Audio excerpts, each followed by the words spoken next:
Well, hello everyone. My name's Danny Kalala, and we're live today to talk about surviving the holidays after the death of a loved one. We're here today with Lori Freeman, who is a grief survivor and grief recovery coach herself. And before we get started, Lori, why don't you talk a little bit about the loss in your life and what you do professionally? Hi, I'm Lori, and I am a loss survivor. 11 years ago, I lost my son to suicide, and I lost my husband 7 months later to suicide. And 6 years ago, my daughter overdosed. So I have a lot of experience with grief and how to move forward through grief. And I am a certified grief recovery specialist, and I'm with the Grief Recovery Method and Institute. So I know how to help you walk through your grief. More importantly, you dealt with grief yourself. As we know, you lost family members to suicide and to overdose. And what you may be experiencing is very early on, the holidays were a tough season. They were really tough. It reminds you of all holidays are a happy time. We're happy. We go through jovial things. It's when we put a lot of the times in life we put aside the junk, and we still show up for each other in the holiday season. Correct. And you could be very early in a loss, or you could be 5 years in a loss, and the holidays are still hard, and we recognize that. So we put together some really tangible tips today to help you work through this, things that you may have not thought of, things that you didn't think of until you got into the grief recovery method yourself to start really combating your own grief. And we're going to give you some tips and tricks from the brain of Lori on how to protect yourself and get through the holiday season and not have it envelop you or bring back tons of memories that just make it a tough time of year. So we're going to get right into our content today. So Lori, one thing you're very passionate about is that there is no blueprint to the recovery process. And some of you out there might be thinking, Lori, how do I get from A to B? Well, what you're going to tell us is that it can be different for everybody, and talk about how there's really no straight line or blueprint to how to get over this. Grief is unique to everybody because you have a unique relationship with the person that you've lost. I mean, I've lost my son, and I have a great friend that lost her son. Our grief is entirely different. We have the same loss, but it's not the same grief and how we deal with it. It's not linear. Everybody says, well, you should be over it in a few months. It's not that way. It doesn't go in a straight line. It goes all over the place. It's crazy how grief just will be at bay for a while, and then all of a sudden it just hits you that you've lost this person. And especially at this time of the year, Hallmark movies, we're supposed to be happy and joyful, and that's probably the last thing you want to think about right now is, I'm so sad. How do I handle the holidays? And that's what we're going to talk about right now. Love that. Yeah. And so you might be thinking, how do I get from point A to point B? We talked about that. There is no way. But what we do know that is if you've not done some of the work, some of the things that need to get done, some of that stuff that's in you that, when that memory comes up and it immediately brings you to tears and you get into a dark zone, that's really what we don't want for you anymore. So there's going to be more tips around that. But know that wherever you're at in the process, it's okay. Right. We're not telling you that it's right or wrong or that you're doing something different, but we are telling you that if you're at a point in your life where you're not able to move on and other areas of your life are drastically suffering, Right. that's a great time to maybe think about getting some help, right? Correct. That is a great time. So other than the blueprint, let's talk about triggers. So we talked about Hallmark movies. We talked about things that pop up. Facebook will remind you of loved ones in your past. How can people be prepared for sort of the triggers that come along with the holidays? All the stimuli that happens at the holiday season, the lights, the parties, making cookies, all those are stimuli that will make you remember past holidays. And in order to kind of move forward through the holidays is, am I going to handle seeing all this stimuli? Am I going to just dissolve into a puddle of tears, or am I going to say, I can't do this today. I can't bake cookies. It's just too hard for me. And just be able to realize what it is you can and can't do, what you're capable of doing, what you want and what you don't want, because the holiday is different now. It's not the same as it was when you had your loved one with you. So, how are you going to go forward with the holidays, still honor them, but then also take care of yourself as we go through this rough time of the year? Yeah, and for some of you, it could be family members, it could be traditions, it could be things that have happened in the past, and we're really going to talk about that stuff as well as we move forward, because it could be a whole slew of things that you're trying to work through and get through, and you're going to have a lot of people that silver line you and say, you know, it's going to be okay. They're in a better place now. It's a popular time of year to say a lot of these words. The platitudes, which we all know you mean well, but it doesn't sit well with the person who's grieving.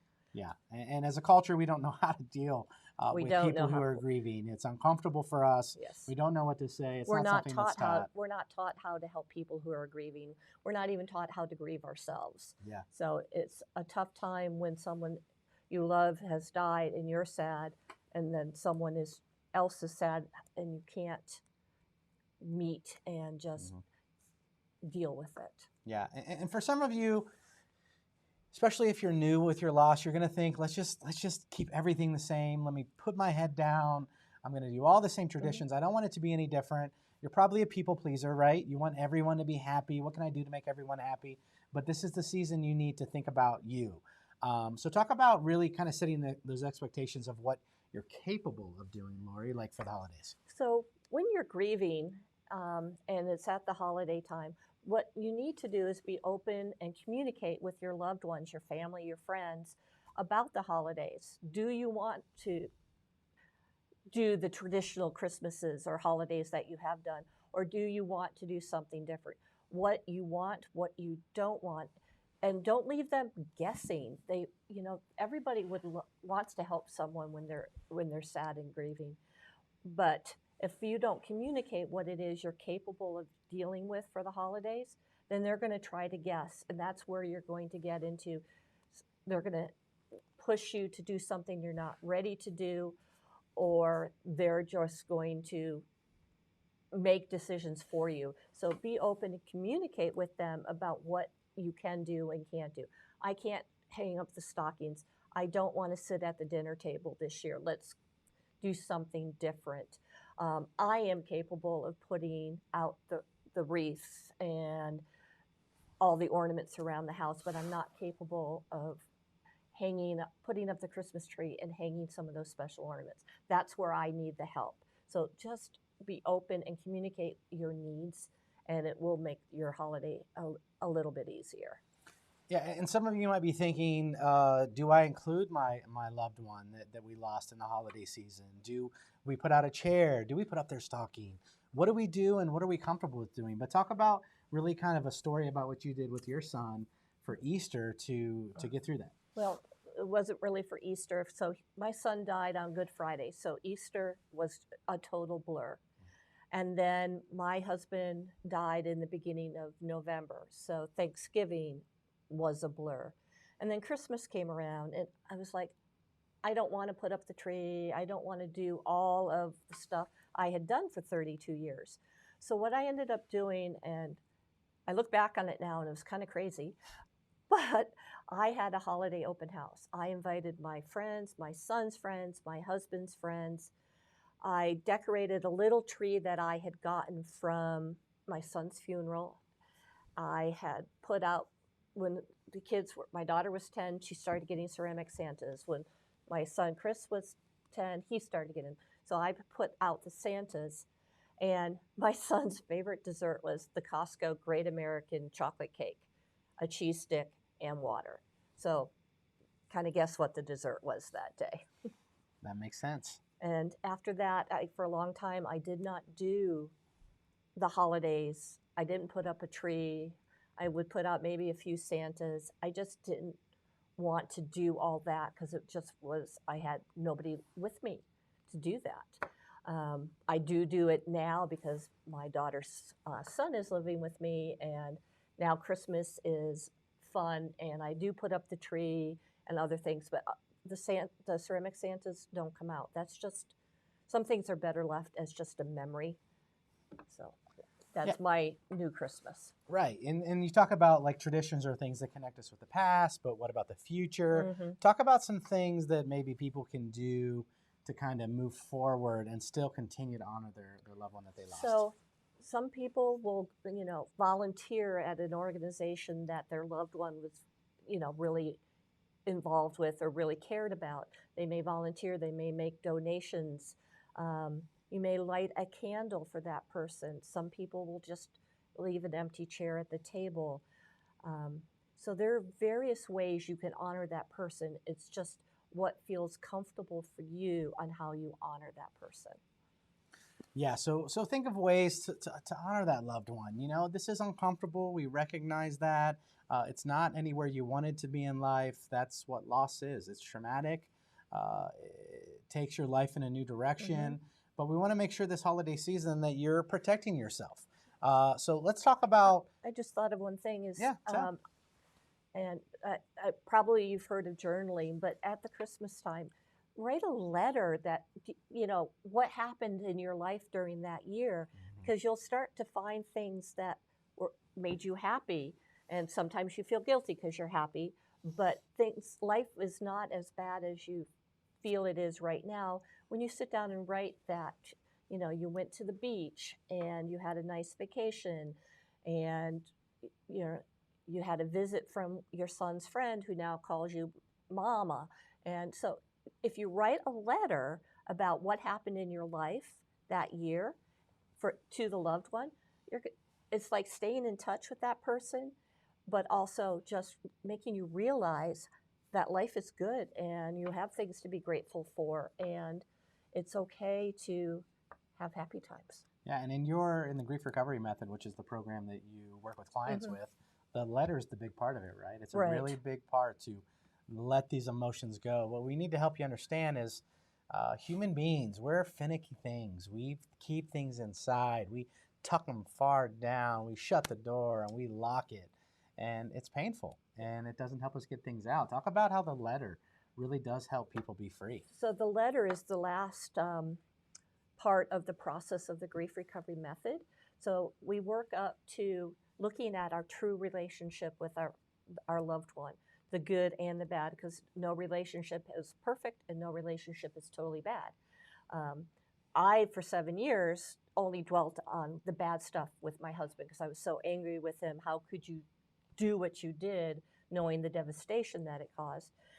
Carrying anger takes a lot of energy, and it doesn't help you really move forward. So working the program, you look at your relationship, the good, the bad, your part in it, that person's part in it. And then you realize and you uncover the things you've, like Danny said, tucked way down deep inside. What do you need to apologize for? What do you need to forgive them for? What do you just need to say? And then we compose a letter and we read it out loud. And it's just so transformational. The lightness, I felt like my shoulders were like this all the time, and I started sitting up straight, and I could take that deep breath that I was not able to take for 7 years. So the letter is hugely important in the whole process, and sitting down and writing a letter at the holidays or any time during the year really can be helpful for you to be able to move forward.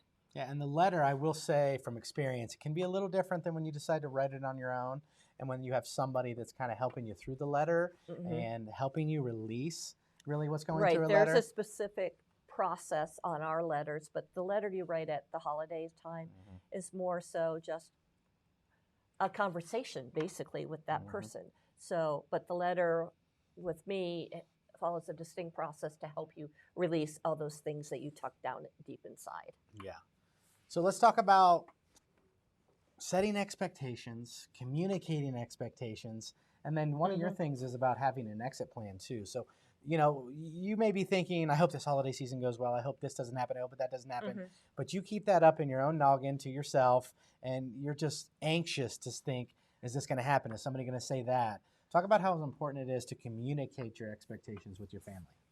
So, everybody's doing parties and open houses, and they would like you to come, and only you know if you're capable of doing that. And you need to know who's going to be there?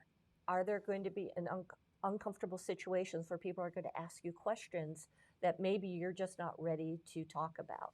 So it, having a plan, knowing who's going to be there, knowing what's going to happen, making the decision just to say, I'm sorry, I can't do that this year.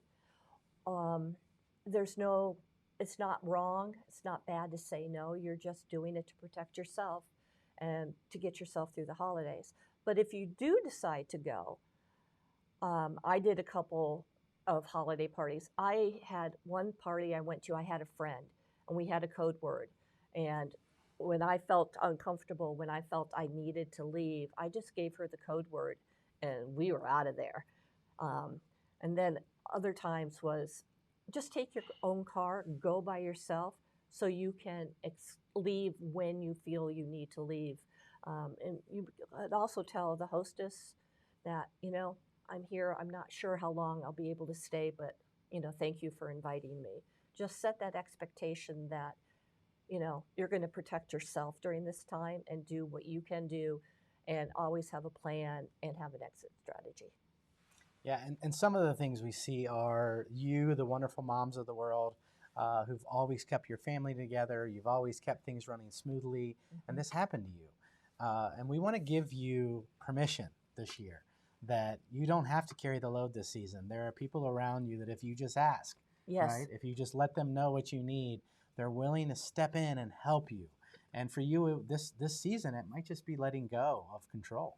Yeah, and I'm a control person, and it was very difficult when I did the open house to say, hey, I need someone to go get the cake because I don't want to have a cry in the middle of Costco. I need someone to, you know, help set up the food and stuff like that. It's, you know, let go, let someone help you because it's helping yourself, but, you know, they want to help you too, and that gives them some comfort at the same time. Yeah, and what you'll learn in the recovery program as well, and it's a great time to just kind of talk about this, is a lot of those actions, you call them Sturbs, right? So making sure you need to go pick up the cake. Gosh, if I have this long list and all week before Christmas, I'm going to do this. Talk about how that's not necessarily helpful. It's not helpful because you're putting so much pressure on yourself. And Danny mentioned Sturbs, and those are short-term energy relieving behaviors, things people do that they think is going to make them feel better. You know, a lot of people might fall back on alcohol or drugs. Food, especially at this time of the year, would be a big Sturb. But being in charge and having that whole list, that's kind of a Sturb, that you have to do it all, that this will make you feel better, that you're in control and have the whole thing done. Just delegate it out. People want to help, and it's okay to let it go. Yeah, and again, we might be the two here this year to give you permission to do certain things this holiday season.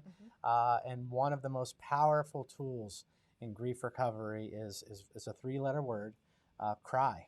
Cry. It's something that we're giving you permission to do. If it's embarrassing to you, go into your own room, but, you know, let it out, right? Talk about how powerful that is. Crying it's like a reset.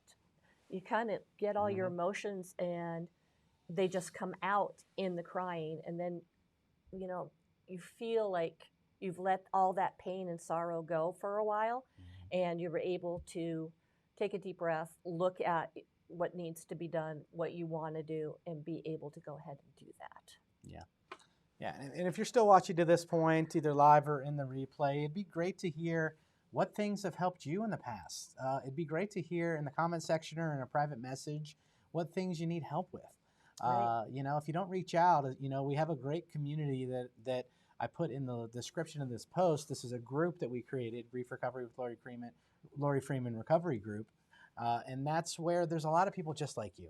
It's safe to bring things up. What do you do when this happens? What do you do if you have that loved one that just doesn't get it and keeps pushing and won't allow you to grieve the way you want to grieve? What do you do? Because the one thing you don't want to do, and this doesn't work in any scenario, is to isolate and to be alone and to not have community and not have people you can talk to. And maybe you're dealing with suicide. Lori, you dealt with 2 of them.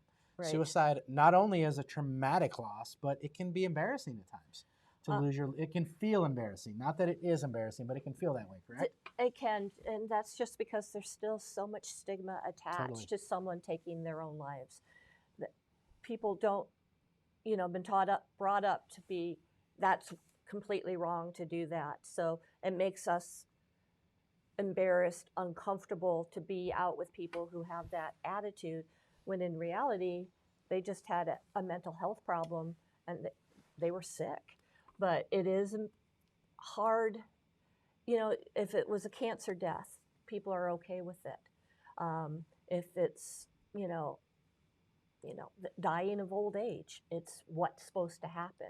But when someone dies of suicide, it's all the questions and the uncomfortableness that someone was able to do that.